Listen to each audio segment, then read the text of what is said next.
जय हिंद, वंदे मातरम। तो एमपीआरयू को लेकर आपके बहुत सारे डाउट थे भैया कि जॉब प्रोफाइल क्या रहने वाली है। तो जॉब प्रोफाइल और एग्जाम पैटर्न और सबसे इंपॉर्टेंट है एग्रीकल्चर और आपके सीसेट के कुछ इंपॉर्टेंट टॉपिक है कि जिनको आपको ज्यादा फोकस करना चाहिए, क्योंकि मैंने प्रीवियस ईयर क्वेश्चन पेपर देखे हैं और 2016 आपका 17 का पेपर भी मैंने देखा हुआ है। तो एक एनालिसिस किया हुआ है कि नंबर ऑफ क्वेश्चन ज्यादा कहां से पिक कर रहे हैं, तो उनको डिटेल में हम डिस्कस करेंगे। सबसे पहले अगर फॉलो नहीं किया है तो फॉलो करना, लिंक डिस्क्रिप्शन में है, और टेलीग्राम चैनल जरूर ज्वाइन कर लेना, क्योंकि फर्दर जो भी अपडेट्स आती हैं सब कुछ आपको वहां पर मिलती रहेगी। बेसिकली मैं बता दूं, जॉब प्रोफाइल को लेकर सबसे पहले हम बात कर लेते हैं RHU की। तो देखो, जॉब प्रोफाइल में मैं आपको बता दूं, हंसी मुझे इसलिए आ रही है क्योंकि बहुत मतलब ऐसा नहीं है कि आपकी कलेक्टर रेंज की जॉब है, आपको गाड़ी मिलने वाली, असिस्टेंट मिलने वाला है। जॉब प्रोफाइल मतलब स्टूडेंट को एक जागरूकता रहती है ना, तो ऐसा कुछ वहां पे नहीं है। सिंपल सा बता दूं, एक गांव में आपकी पोस्टिंग हो जाएगी कहीं पे, और सिंपल सा कहने का मतलब ये है, चुनाव में ड्यूटी लगेगी तो आपको करना पड़ेगा, एग्जाम में कहीं ड्यूटी लगेगी तो आपको जाना पड़ेगा। आपको पता है, एक अधिकारी को ऑलराउंडर बनाया जाता है। आपको आपके विभाग से ज्यादा काम आपको दूसरे काम करने पड़ेंगे, ध्यान रखना, ठीक है। ये रियलिटी है जो मैं आपसे बोल रहा हूं। एक जो ऑफिसर है, जो फिलहाल में भी RU बने हैं, उनसे भी पूछना वो क्या करते हैं। विभाग से ज्यादा काम उनका कौन सा रहता है, अदर काम ज्यादा रहते हैं, ठीक है। तो सिंपल सा है, बहुत रेपुटेशन नहीं रहने वाली आप, क्योंकि एग्रीकल्चर के जो ये मान के चलो सबसे छोटे अधिकारी हो, सबसे छोटे, है ना, बस लिखा हुआ है अधिकारी, नाम का अधिकारी है। बाकी RHU यहाँ पे बहुत बड़ा वो नहीं है।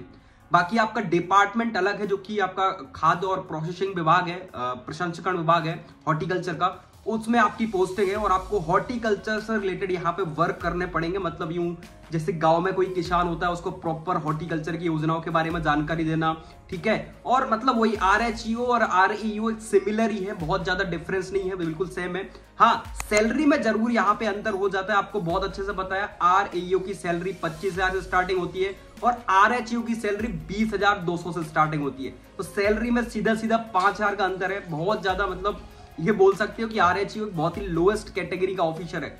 मैं क्रिटिसाइज नहीं कर रहा हूं जॉब को, बट है जो रियलिटी है वो आपके साथ यहाँ पे शेयर कर रहा हूं, ठीक है।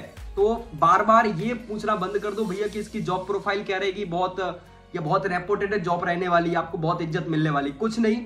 सिर्फ आपकी गाड़ी में वही मध्य प्रदेश शासन लिख जाएगा। सिंपल सा आपको बताऊं, बहुत ज्यादा यहाँ पे ब्रीफली आप जानने की जरूरत नहीं है कि जॉब प्रोफाइल क्या रहने वाली है, ठीक है। बहुत अच्छे से आपको पता है। वो तो ऐसा है कि टाइम पास करने के लिए बहुत अच्छा है, आपके जो समाज में चल रहा है कि सरकारी वो ठीक है। बाकी देखो, मैं बात करूं अगर एग्रीकल्चर और सीसेट के सिलेबस की, बहुत इंपॉर्टेंट है। सबसे पहले एग्जाम पैटर्न बहुत अच्छे से आपको पता है कि 100 क्वेश्चंस आपके एग्रीकल्चर के आते हैं, जो कि सिलेक्शन के लिए बहुत मैटर करता है। पेपर 200 नंबर का आता है, नेगेटिव माइनस मार्किंग इसमें नहीं होती है। एग्जाम पैटर्न आपको सबसे सिंपल एग्जाम पैटर्न है, क्वेश्चन में कोई नेगेटिव माइनस मार्किंग नहीं है। पेपर हिंदी और इंग्लिश दोनों मीडियम में आता है, ठीक है।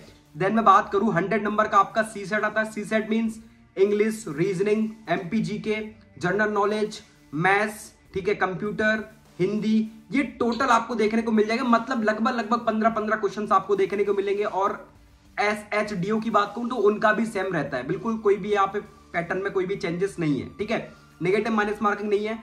और सिंपल सा सिलेबस आपको ऑलरेडी पता है, ठीक है। तो सिलेबस के मैं ब्रीफली आपको कुछ टॉपिक बता देता हूं कि इंपॉर्टेंट टॉपिक यहाँ पे कौन कौन से है अपने एग्जाम्स के लिए। देखो, एग्जाम्स के पॉइंट ऑफ व्यू से मैं बता दूं आपको कि सिंपल सा कुछ मैं टॉपिक सिलेक्ट करता हूं, आप स्क्रीन पर देख सकते हो, ठीक है। देखो, मैं सबसे पहले बात करता हूं जर्नल स्टडीज की, जिसको हम GS बोलते हैं। तो GS में मोस्ट इंपोर्टेंट आपके क्वेश्चन आते हैं, फिजिक्स हो गया, केमिस्ट्री हो गया, बायोलॉजी हो गया, एनवायरमेंट, 2-2, 3-3 क्वेश्चन इनसे देखने को मिलते हैं। सेल बायोलॉजी के कुछ क्वेश्चन मिल जाएंगे, किसने किसको खोजा भाई, पर्यावरण का शब्द किसने दिया, ये बहुत सारे छोटे छोटे क्वेश्चंस आपको बेसिक से देखने को मिल सकते हैं और आते ही हैं, ठीक है। और इन्हीं छोटे छोटे क्वेश्चन से अपना सिलेक्शन होता है। अगर आपने इनको छोड़ दिया सीसेट को, तो यहाँ तो सिलेक्शन बहुत मुश्किल से, क्योंकि एग्रीकल्चर आप देख ही सकते हो 2023 में कितना टफ आया था, क्वेश्चंस कहीं से भी दे देता है वो, ठीक है। तो ये थोड़ा सा देखना पड़ता है। देखो, देन मैं बात करूं MPGK की, तो MPGK में आपकी वही history, geography, economics, current affair means कि अभी लेटेस्ट जो है चंद्रयान रिलेटेड से क्वेश्चन पूछ सकता है, और किसका कौन सा अध्यक्ष बना है फिलहाल में, वो सारी चीजें आपसे करंट में पूछ सकता है। ये बहुत इंपॉर्टेंट है। जैसे MP में आप देखोगे अभी कौन से जो है पुलिस के महानिदेशक बने हुए थे, वो सारी चीजें करंट रिलेटेड आपसे पूछता है। थल सेना के अध्यक्ष कौन है, वायुसेना के अध्यक्ष कौन है, मतलब सिंपल सा वही सारी चीजें, ठीक है। तो सिंपल सा ये होता है, आपकी MPGK में क्वेश्चन आते हैं। देन मैं बात करूं यहाँ पे तो देखो रीजनिंग में सबसे ज्यादा फोकस करने की जरूरत कहां पे है, कुछ टॉपिक है इंपोर्टेंट, जैसे कि आपका अंक गणितीय तार्किक क्वेश्चंस आते हैं प्रीवियस ईयर के अकॉर्डिंग अगर हम देखें तो।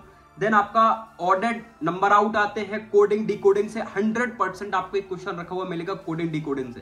देन अर्थमेटिक रीजनिंग बहुत इंपॉर्टेंट है, लॉजिस्टिक स्टेटमेंट्स आते हैं, रिलेशन आपसे पूछ लेता है, ठीक है, कथन और कार्यवाही पूछ लेगा, कथन तर्क, ऐसे क्वेश्चंस आपसे बेसिक से रीजनिंग टोटल 15 क्वेश्चन आपसे पूछेगा, तो इन पे ज्यादा फोकस करना आप। और सिंपल सा आप यूट्यूब पे सर्च करोगे तो आपको ये चीजें मिल जाएगी, बहुत ज्यादा कोई 4000 5000 का सिलेबस खरीदने की जरूरत नहीं है, ये सिंपल सी चीजें आपको यूट्यूब पे मिल जाएगी। आप डाल दोगे लॉजिक स्टेटमेंट करंट और रीजनिंग, तो आपको सिंपल सा कोई भी क्लासेस मिल जाएगी, आप देख सकते हो। देन मैं बात करूं यहाँ पे मैथ्स के लिए बहुत इंपॉर्टेंट टॉपिक है आपका मैथ्स, तो मैथ्स के 15 क्वेश्चन आते हैं। मैथ्स की अगर मैं बात करूं तो इसमें आपको संख्या पद्धति देखने को मिल जाएगी, ये इंपॉर्टेंट टॉपिक आपको दिख रहे होंगे स्क्रीन पर, ये बहुत इंपॉर्टेंट टॉपिक है जिससे हर एक कॉम्पिटेटिव एग्जाम में क्वेश्चन आ रहे हैं। तो अपने को 15 क्वेश्चन पे फोकस करनी है, बहुत ज्यादा अपने को पीएचडी नहीं करनी है मैथ में। तो एलसीएम हो गया, यहाँ पे एचसीएफ हो गया, क्षेत्रमिति हो गया, सरलीकरण हो गया, अनुपात समानुपात के क्वेश्चंस आते हैं, औसत मिश्रण लाभ हानि के क्वेश्चंस अपने को देखने को मिलते हैं, साधारण ब्याज हो गया, प्रतिशत हो गया, समयकार और बीज गणितीय, ऐसे क्वेश्चंस आपके इन जनरल अपने को मैथ्स में देखने को मिलेंगे, ठीक है। देन मैं बात करूं हिंदी की, तो हिंदी में सिंपल मुहावरे, ऊंट के मुंह में जीरा या ऐसी चीजें आपसे क्वेश्चन पूछते हैं, वो बिल्कुल सिंपल की ये रचना किसकी है, सुमित्रा कुमारी चौहान की कुछ रचना पूछ लेगा, मुंशी प्रेमचंद की रचना कुछ पूछ लेगा, तो बेसिक आप इन चीजों को जो है लूसेंट से देख सकते हो, थोड़ा बहुत पढ़ सकते हो। शुद्ध शब्द पूछ लेगा आपसे शुद्ध बर्तनी के रूप में, उसको गलत लिख देगा, उसको आपको सही करना है, वो सारी चीजें, ठीक है।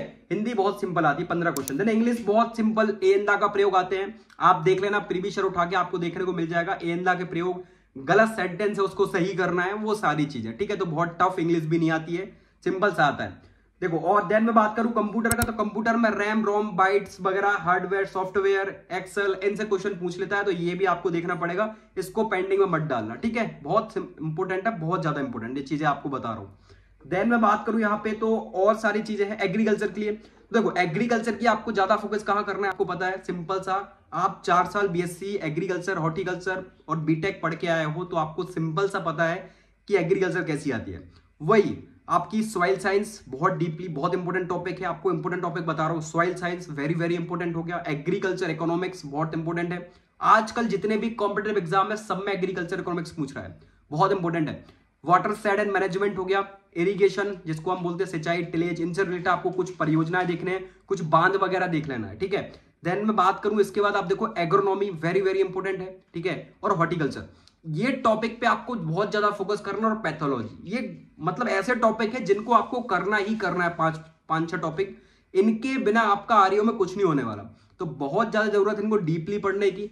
हॉर्टिकल्चर में ज्यादातर आपको ध्यान देना है एग्रोनॉमिकल क्रॉप्स पे, क्योंकि वही आ रहा है हॉर्टिकल्चर के एग्जाम में, तो ऐसा तो है नहीं कि हॉर्टिकल्चर में फोकस कर रहे हैं, सिलेबस ऑलरेडी आपने देखा है। एमपी पे ज्यादा फोकस करना, जो चल रही है योजनाएं, या कौन सा स्टेट आपका लीडिंग स्टेट है किस क्रॉप में, वो बहुत ज्यादा इंपॉर्टेंट फैक्टर है, ठीक है। तो इन सारी चीजों को आपको सबसे इंपॉर्टेंट जो है फोकस करना है। देन आपको जो भी डाउट्स आता है तो आप मेरे से आस्क कर सकते हो, ये कुछ एग्रीकल्चर के 5 टॉपिक मैंने ऐसे बताए हैं जिनमें आजकल आरईओ में क्वेश्चन इनसे आ रहे हैं, ठीक है। वाटर शेड मैनेजमेंट बहुत इंपॉर्टेंट है, बेसिक चीजें तो आपको कर लेनी है, इन जनरल आपको पता ही है कैसे पढ़ना होता है, वही एकदम रट्टू तोता वाली चीजें मत पढ़ना, 20 क्रोमोसोम नंबर होते हैं ऐसा वैसा, फिर वो एग्जाम में नहीं देखने को मिलता है ना। तो ये मेरा कहने का मतलब है कि आपको बेसिक क्वेश्चंस बहुत अच्छे से करने हैं, उनको गलत नहीं करना है, ठीक है, और थोड़ा सा थ्योरी पे आप कमांड कर लेना, तो ये चीजें आराम से ऑपरेट हो जाती हैं। बाकी आपको जो भी डाउट्स आता है आप मेरे से आस्क कर सकते हो। ये कुछ सीसेट के टॉपिक मैंने बताए हैं, देन कुछ आपसे यहाँ पे जो है एग्रीकल्चर के टॉपिक यहाँ पे शेयर किए हुए हैं, ये बहुत इंपॉर्टेंट है, ठीक है। जॉब प्रोफाइल अब मत पूछना जॉब प्रोफाइल क्या रहने वाला है, बहुत ज्यादा जॉब प्रोफाइल नहीं है, 20,000 की जॉब है और बस, ठीक है। मैं क्रिटिसाइज नहीं कर रहा हूं, पर रियलिटी जो है वो आपको बता रहा हूं, है ना। तो ये मेरा कहने का मतलब है। बाकी हम मिलते हैं नेक्स्ट अपडेट के साथ, और जो भी आपको नीड हो मेरे को बताना। बाकी हम मिलते हैं नेक्स्ट अपडेट के साथ, है ना। जय हिंद, जय भारत, वंदे मातरम।